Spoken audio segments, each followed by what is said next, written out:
Assalamualaikum warahmatullahi wabarakatuh. Teman-teman yang dirahmati Allah, segala puji bagi Allah Tuhan semesta alam yang telah memberikan kita nikmat iman, Islam, serta kesempatan untuk bertemu kembali dengan bulan suci Ramadan di tahun 1446 Hijriah ini.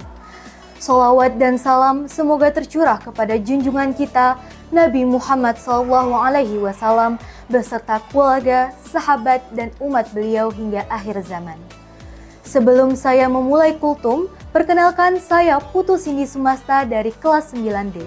Di sini saya akan membawakan kisah tentang Nabi Musa alaihi salam membelah Laut Merah. Teman-teman semua, dalam kehidupan ini seringkali kita dihadapkan pada berbagai ujian dan cobaan yang tampaknya tidak ada jalan keluar. Ketika kesulitan datang silih berganti, kita sering merasa lelah dan putus asa. Namun, kita harus senantiasa ingat bahwa Allah selalu memiliki cara untuk memberikan pertolongan kepada hambanya, meskipun kita merasa telah mencapai titik terlemah. Salah satu contohnya adalah kisah Nabi Musa alaihi salam yang menjadi bukti nyata bahwa pertolongan Allah datang pada waktu yang tepat bagi hambanya yang bersabar dan bertawakal. Nah, maka dari itu, pada kesempatan kali ini saya akan menyampaikan kisah tentang Nabi Musa membelah lautan. Nabi Musa merupakan salah satu utusan Allah yang diberi mukjizat berupa tongkat yang mampu membelah laut. Kisah ini terjadi ketika Nabi Musa dan Bani Israel hendak meninggalkan Mesir untuk menyelamatkan diri dari kekejaman Fir'aun. Fir'aun adalah gelar raja-raja Mesir pra-Islam yang dikenal sebagai tiran yang kejam dan sombong. Ia menganggap dirinya adalah Tuhan dan menyembah berhala. Fir'aun juga memperlakukan rakyatnya dengan tidak adil, terutama terhadap kaum Bani Israel, keturunan Nabi Yakub. Mereka dipaksa bekerja sebagai budak, dikenakan pajak tinggi, serta disiksa dengan berbagai cara. Bahkan, Fir'aun kerap membantai anak-anak laki dari Bani Israel dan membiarkan anak perempuan mereka hidup agar bangsa tersebut tidak berkembang dan menjadi ancaman baginya. Bani Israel merupakan suku berbahasa Semit yang mendiami wilayah Kanaan dan dikenal sebagai orang Yahudi, karena sebagian besar berasal dari suku Yehuda, salah satu dari 12 suku Israel. Dalam Al-Quran, Bani Israel disebut sebagai kaum yang mendapat berkah dan mukjizat dari Allah, tetapi juga sering melanggar perintahnya.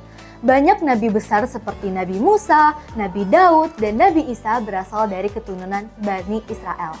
Setelah Nabi Musa dan kaumnya diizinkan untuk meninggalkan Mesir, mereka pergi pada malam hari menuju Laut Merah, yang merupakan jalur terdekat ke tanah Palestina yang dijanjikan Allah. Namun, Fir'aun tidak rela kehilangan budak-budaknya yang menjadi sumber kekayaannya. Ia pun memerintahkan pasukannya untuk mengejar Musa dan Bani Israel dengan membawa kereta serta senjata tajam. Saat tiba di Laut Merah, Bani Israel merasa terjebak karena pasukan Fir'aun yang semakin mendekat. Mereka pun ketakutan dan berkata kepada Nabi Musa, "Sesungguhnya kami pasti akan tersusul." Namun Nabi Musa menenangkan mereka, "Sekali-kali tidak, sesungguhnya Tuhanku bersamaku dan Dia pasti akan membimbingku." Dengan izin Allah, Nabi Musa kemudian memukulkan tongkatnya ke laut dan seketika air laut terbelah membentuk jalan kering di tengahnya dengan air berdiri tegak seperti tembok di kedua sisi. Nabi Musa dan kaumnya segera menyeberangi dengan cepat dan selamat. Ketika Fir'aun dan pasukannya tiba di tengah laut yang terbelah, mereka dengan sombongnya tetap mengejar, mengira dapat menangkap Nabi Musa dan Bani Israel. Namun, begitu mereka berada di tengah-tengah, Allah mengembalikan air laut ke keadaan semula. Fir'aun dan seluruh pasukannya pun tenggelam tanpa mampu menyelamatkan diri. Allah berfirman dalam surat Yunus, "Dan kami telah membawa Bani Israel menyeberangi lautan, kemudian Fir'aun dan pasukannya mengejar mereka dengan kesewenangan-wenangan dan permusuhan, sehingga ketika azab datang, dia Fir'aun berkata, 'Aku beriman bahwa tidak ada Tuhan yang berhak disembah selain Tuhan yang beriman kepada Bani Israel, dan aku termasuk orang-orang yang berserah diri kepada Tuhan. Maka pada hari ini kami selamatkan kamu dan dengan jasadmu agar menjadi tanda kekuasaan kekuasaan Allah bagi orang-orang yang datang setelah kamu, dan sesungguhnya kebanyakan manusia lalai terhadap tanda-tanda kekuasaan kami. Begitulah kisah Fir'aun dan pasukannya mengejar Musa dan Bani Israel di Laut Merah, yang merupakan bukti kekuasaan dan hikmah Tuhan. Allah menyelamatkan orang-orang yang beriman dan membinasakan orang-orang kafir dan zalim.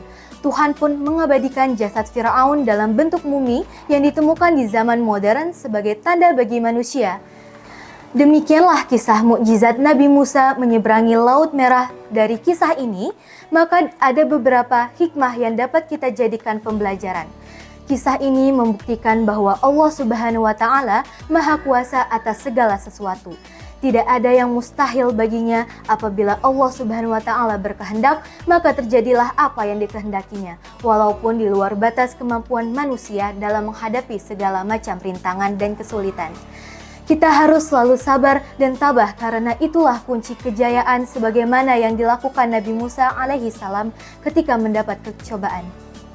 Ketaatan dan kepatuhan adalah jalan untuk mendapatkan rahmat dan pertolongan dari Allah Subhanahu wa Ta'ala, yang menjadi pengajaran bagi kita semua agar tidak bersikap sombong dan zalim, karena Allah Subhanahu wa Ta'ala sangat membenci orang-orang yang sombong dan zalim. Demikian yang dapat saya sampaikan. Semoga kita termasuk orang-orang yang sabar dan selalu dalam perlindungan Allah Subhanahu wa Ta'ala. Amin amin ya rabbal alamin. Sekian, terima kasih atas perhatiannya. Akhirul kalam, wassalamualaikum warahmatullahi wabarakatuh.